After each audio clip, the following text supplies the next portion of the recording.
A potentiometer difference, a potential difference of V volts is applied to a conductor of length L and diameter D. How will the drift velocity of electrons and the resistance of, एक दो चीज़ें drift velocity और resistance of conductor change when V is doubled. दो हिस्सों में बांट लो, drift velocity और दूसरा क्या है resistance. drift velocity फॉर्मूला होता है E tau by m और E जो होता है वो होता है V by L.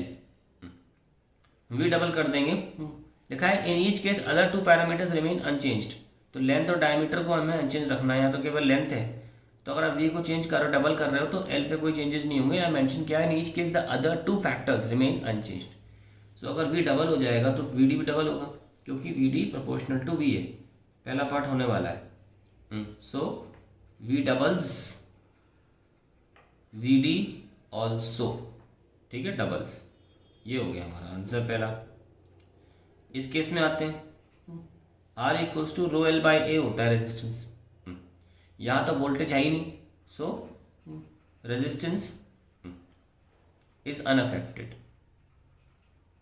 कुछ लोग सोच रहे होंगे सर फॉर्मूला ये भी तो होता है V बाई आई. भैया उस फॉर्मूले में ये हर चीज़ कांस्टेंट रहती है. कांस्टेंट को थोड़ी वेरी कराओगे तुम V से. एनीवेज, दूसरा L इज हाफ्ड. यहाँ L नीचे हाफ कर दोगे तो इनवर्स प्रोपोर्शनैलिटी डबल हो जाएगा. L halved then VD doubled. ये लीजिए. दूसरा यहाँ भी लिख लो, R equals to rho L by के हिसाब से अगर L हाफ होगा तो R ऑल्सो हाफ्ड. ये लीजिए, हो गया. अब तीसरा D इज हाफ्ड. आइए इसको मैं पेज पे कर देता हूँ.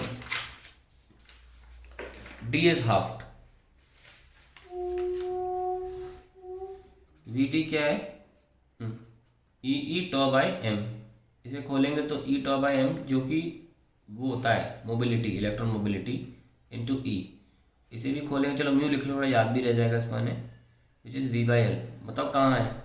There is no diameter here, so drift velocity, ये थर्ड था, is independent of diameter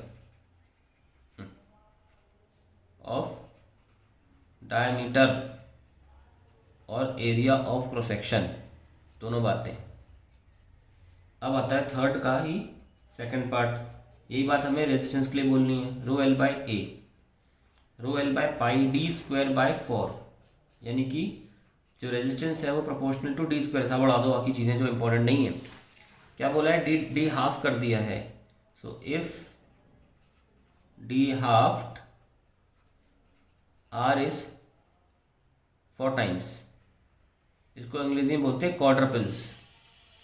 okay, लिख सकते हो अंग्रेज इसमें वाइपर में भी, क्योंकि इनवर्स प्रोपोर्शनैलिटी है तो 4 टाइम्स हो जाएगा R डी हाफ करने पर.